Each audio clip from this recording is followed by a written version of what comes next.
kamu lihat orang yang suka berpindah dari satu laki-laki kepada laki-laki yang lain, haus kasih sayang, dia akan bilang, ini nih sampai saya nikah, nanti kalau saya nikah saya akan setia. Kamu pernah lihat yang kayak begituan? Atau nih sekarang nih kamu pasti bakalan, oh iya ya, orang selagi tidak dapat merasakan kasih sayang Allah Subhanahu wa ta'ala di dalam hatinya, dia hanya akan berpindah dari satu orang kepada orang yang lainnya. Percaya saya. Dia kemudian bertanya kepada ustazah tersebut, dia bilang, ustazah, pakaian apa yang Allah inginkan untuk saya pakai? Kayak anak asalnya terlantar, kemudian dia diambil sama satu orang yang sangat menyayangi dia, yang memberikan segala kebutuhannya, keperluannya. Dia kemudian tanya, Mama, pakaian apa yang Mama inginkan untuk saya pakai?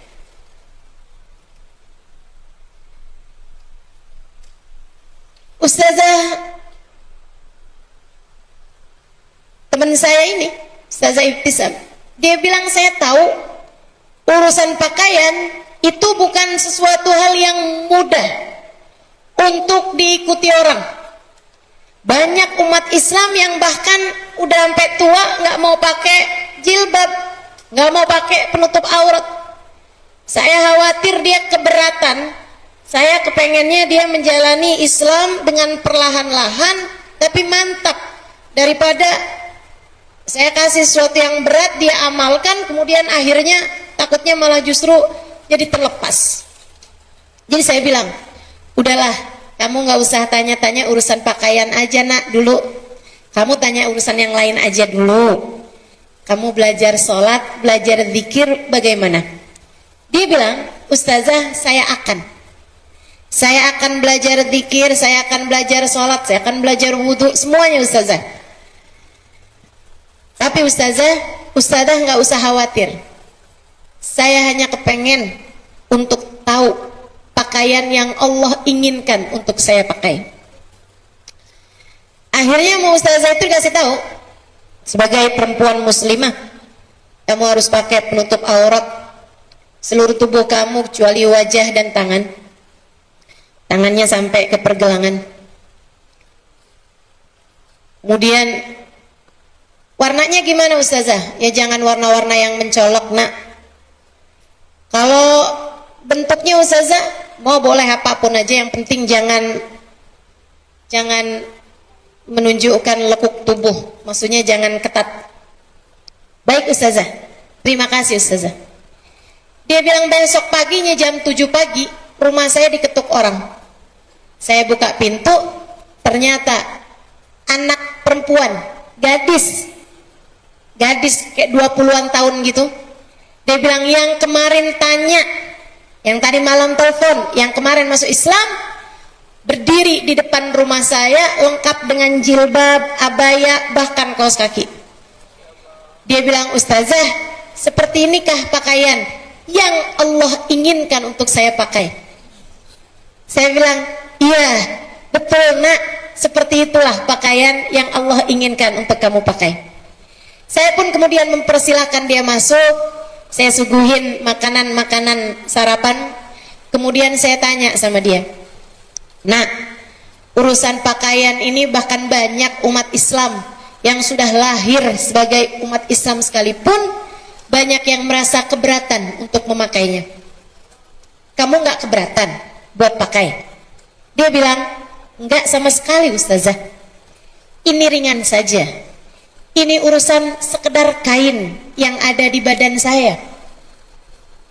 Sama sekali enggak ringan ustazah. Kenapa kamu merasa begitu? Bagaimana kamu berpikirnya gitu maksudnya? Dia bilang, ustazah, saya tahu rasanya jadi seseorang yang Tuhan saya tidak mengakui saya sebagai hambanya. Saya tahu rasanya tidak bertuhan. Saya makan rezekinya. Saya hidup di atas muka buminya. Tapi saya tidak tahu siapa yang menciptakan saya. Saya nggak tahu saya ini disuruh ngapain hidup saya. Saya nggak paham tujuan saya dan jalan hidup saya harus seperti apa. Rasanya semacam anak lahir tanpa kenal siapa orang tuanya, bahkan lebih buruk daripada itu. Ketika hidayah ini datang menyapa saya, kemudian saya jadi tahu siapa Tuhan saya, siapa yang menciptakan saya. Saya jadi tahu untuk apa Dia menciptakan saya. Saya diperkenankan memanggil-manggil namanya. Saya diperkenankan menyebut-nyebut namanya. Saya diperkenankan untuk sujud kepadanya. Saya pun merasakan dekap hangat kasih sayangnya. Jika Dia memerintahkan saya apapun, jika Dia menginginkan saya melakukan apapun, saya akan dengan suka hati melakukannya. Saya takut, Ustazah, jika saya tidak melakukannya, saya takut hidayah ini kembali dicabut dari dalam hati saya. Saya tidak mau kembali kepada kekafiran. Saya tidak mau lagi menjadi seorang hamba yang Allah Tuhan saya tidak berkenan kepada saya. Subhanallah. Hati ketika sudah merasakan dekap kasih sayang dari yang semestinya menyayangi, ia menjadi ringan mengerjakan apapun.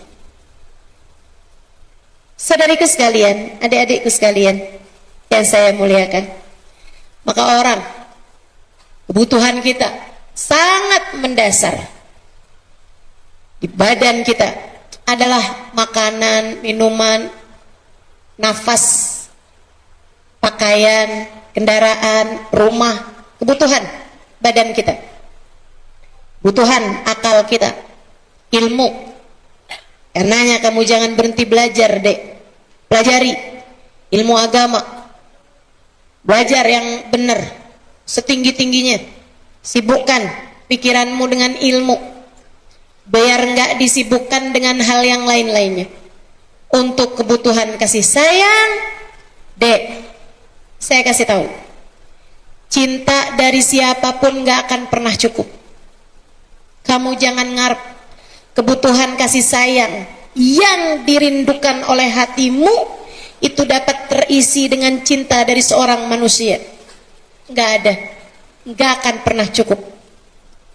Adik-adik saudaraku sekalian yang saya muliakan, orang selagi tidak dapat merasakan kasih sayang Allah Subhanahu wa taala di dalam hatinya, dia hanya akan berpindah dari satu orang kepada orang yang lainnya. Percaya saya, karena saya nggak mau kamu menjadi salah satu di antara orang-orang tersebut. Kamu pernah lihat orang yang berpindah-pindah dari satu laki-laki ke laki-laki yang lain? Adik-adikku sayang, orang tersebut berpikir begini nih, pacaran ganti-ganti mulu.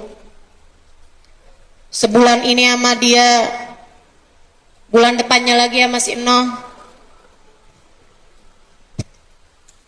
Baru 2 hari ganti lagi. Habis itu sama yang lain lagi, sama yang lain lagi. Biasanya yang kayak begitu cakep apa jelek? Yakin? Kalau jelek gak ada yang mau tuh, dek. Cakep lah biasanya. Saya kadang-kadang nih kalau ngelihat yang begituan, terus saya lihat gitu, ini nih ya, yang gak cakep kayaknya harus bersyukur nih.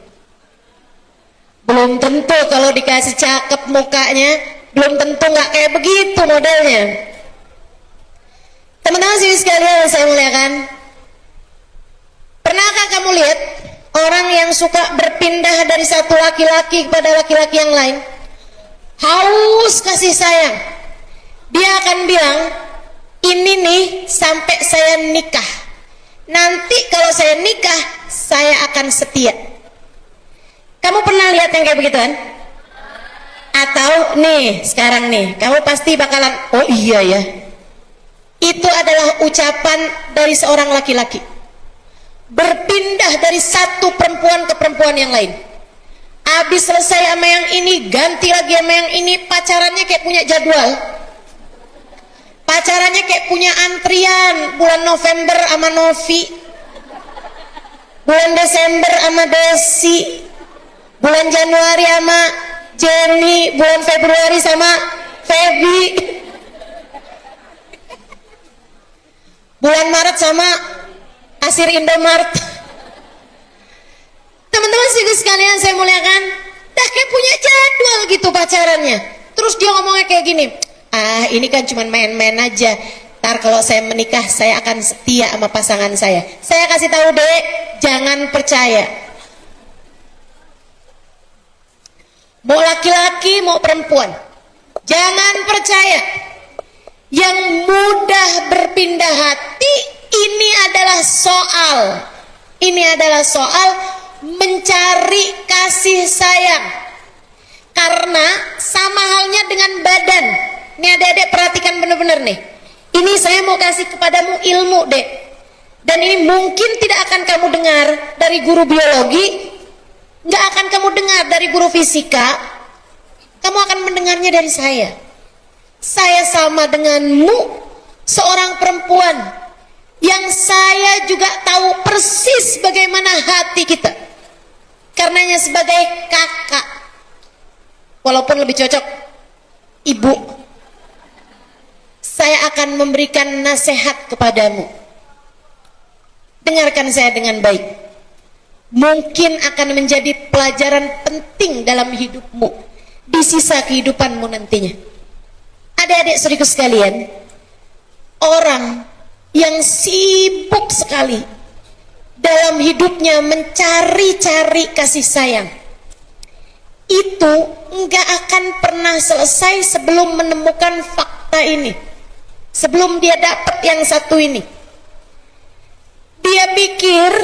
Dia pikir saya akan berhenti suatu hari nanti, saya nggak akan lagi sibuk mencari kasih sayang satu hari nanti. Dia nggak tahu bahwa itu nggak akan menjadi sesuatu yang berubah. Kenapa? Karena itu dari rasa lapar terhadap kasih sayang. Sebagaimana badan kita ini, kalau lagi lapar dia akan terus-terusan mencari makanan.